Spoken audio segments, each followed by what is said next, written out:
Hello and welcome. Today we're looking at the CSJ S162 drone, courtesy of TomTop.com.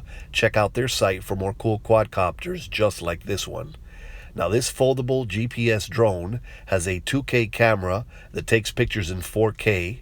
It has gesture modes and plenty of automated features such as follow me, return to home, waypoints, auto takeoff, auto land, circle me, and plenty of others. So let's check it out. Now, the drone comes in this compact gray case, and it is made of some sort of fabric, but it is sturdy and well built. It doesn't have any external pockets or anything like that, but has a handle and a couple of zippers there. So a pretty nice case here. So let's just open it up and take a look inside here. Just move the zippers over. And here we go. Everything's nice and neatly packed away. There is an inner pocket there with the instruction manuals and such. But let's open this strap here and take a closer look at the drone here. And here's the drone all folded and compact. Looks very nice with a light gray color. It says S162 GPS, Toysky, and it says drone right there. And even right here it says 249 grams, kind of like the Mavic Mini. Only this drone weighs 242 grams, so a lightweight compact drone here. So it folds very easily and securely. And here you could see its 2K camera. So a very nice sleek looking drone like the Mavic. And here let's take a look at the transmitter. A very nice compact transmitter that unfolds just like the DJI controllers. And right down here you can open the mobile device mount, and you could place a pretty large cell phone down there. So very neat controller here. So now let's open the inner pocket and have a look at the accessories. Right here we have the instruction manual right here, and it has a lot of good information, a lot of detailed diagrams on using the app and drone, some QR codes, using the controller. So a lot of good information here on this pamphlet. And then of course we have the little bag that has a screwdriver, the micro USB charge cable, and a couple of spare propellers. It would have been nice to have 4 spare propellers, but it came with a couple. So that's essentially it with the accessories. And now let's organize all this and take another closer look at the drone. Now, taking a closer look at the drone, this is an interesting looking drone that somewhat looks like a cross between the Mavic Mini and the Mavic 2 Pro. It has the Mavic 2 Pro style of camera here, and this is a 2K camera that takes video in 2K but takes photos in 4K, and it is manually tiltable. And as you could see here, it has the 249 grams and some of the labeling that you would find on the Mavic Mini along with the color. And here you would see the Wi-Fi and 2.4 gigahertz antennas. Here is an SD card slot, so it has onboard footage, which is very good. And as with all these Mavic type quadcopters, this is a foldable drone, and it's very easy to fold in and out. You would just simply start with the rear legs followed by the front ones, and as you can see, everything snaps firmly and securely into place. And you do have to align the propellers. And as you can see, it has a nice compact fold. It says S162 GPS on the side there, and it says Toysky there, and you could see all the logos there, and it's nice and compact, and unfolding it is very simple as well. And it folds very securely into place, and there's no exposed wiring or anything like that. So a very nice brushed quadcopter there. And it doesn't have any propeller guards. It does have these bright LEDs you could see here when we turn it on, and it is pretty good for orientation. It has the 2 bright front ones and then the 2 in the back, so pretty good lighting around the drone. And now let's take a closer look here at the battery. Let's pull that out. It has a pretty substantial battery bay here. So taking a look at the battery, this is a 7.4 volt 1200 milliamp LiPo battery with a 25C rating, And it provides the quadcopter with around an 18-minute flight time, and it charges right here through this micro USB port using the included micro USB cable.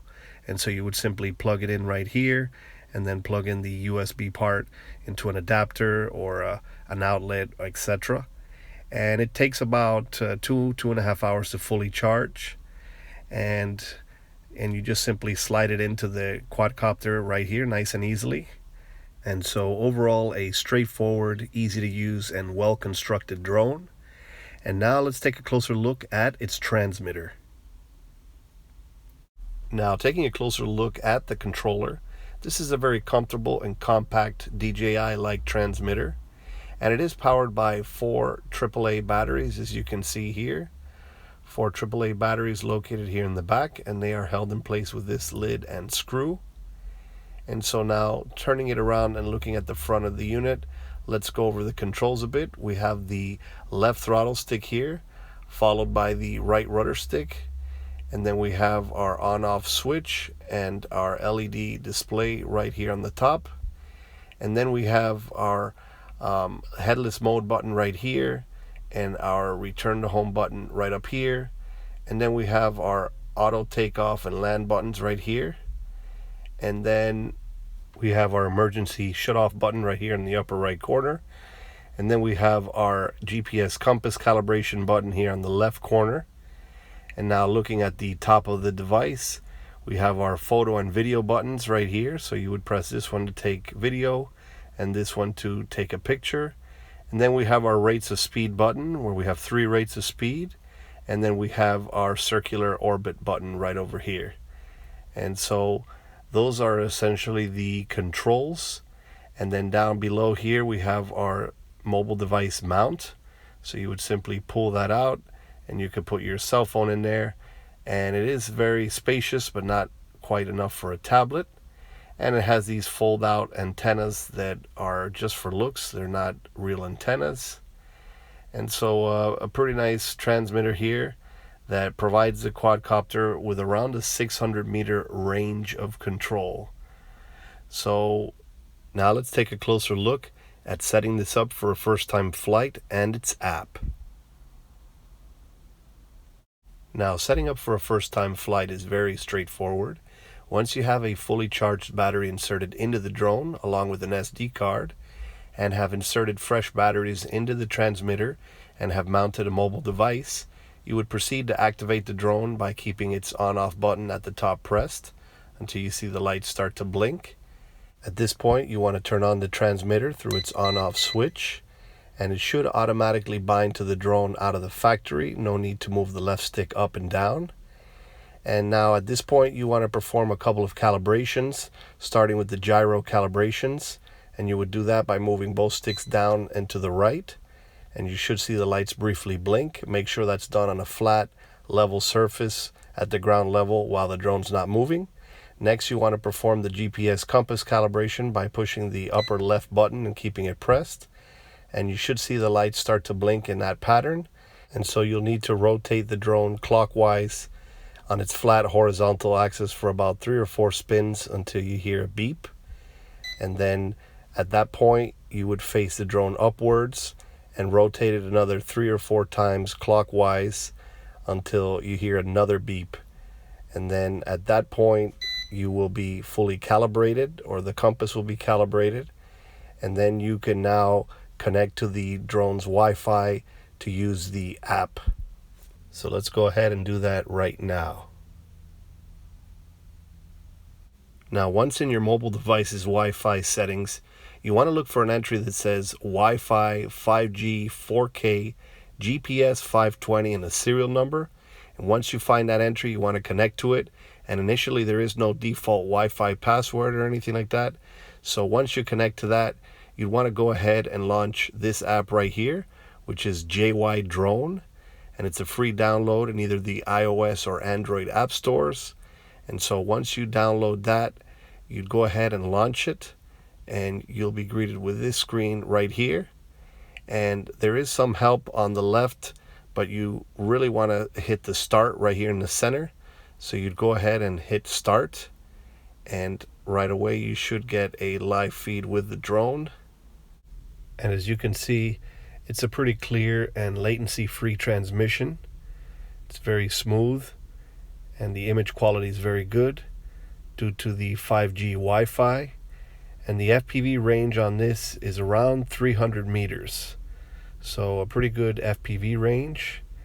And now going over the app a bit, at the top there's a lot of telemetry, such as altitude, distance, vertical and horizontal speeds, number of satellites, pitch and yaw values, the battery percentage, and the signal strength. So a lot of good telemetry there at the top. Here we have some settings that we can adjust. Right here we have some joystick and miscellaneous settings. We could also perform gyro and compass calibrations. Here we could set the parameters for waypoints, such as the speed and length of time at each waypoint. Here we have some map options, such as satellite view and whatnot. And then last but not least, we have some resolution options, etc. So a lot of neat options to control there. And then going over the controls here, this will enable the advanced GPS modes, such as the waypoints, and you can draw your waypoints on the map and submit those. Then we have the follow me mode, and then we also have the orbit mode as well. This one here will enable the virtual controls, as you can fly this drone with just the mobile device.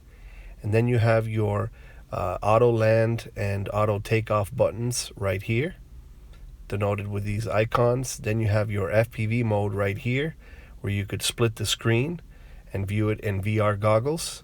So you have that VR mode, and then you have the photo gallery right here, where you can view the photos and videos that you've taken with the drone. And on the right hand side we have the photo and video buttons or icons, so you could take photos and videos. Down here we have this special music video mode, where you could shoot music videos, and you could select the soundtrack right here, and there's different categories and moods. So very neat how you can select different soundtracks for your music video. And then we have also filters that you could apply to the music video mode here as well. And then we have the photo gallery icon here as well to view the saved music videos. And then here on the right hand side we have a camera angle or a camera tilt option, so you could rotate the image to have that added style to the music video. So pretty neat feature there, and a lot of options there. So overall, a lot of neat features with the app, and a very smooth flying, trendy quadcopter that's at a pretty good price. So now let's take it up for a spin and see how she performs.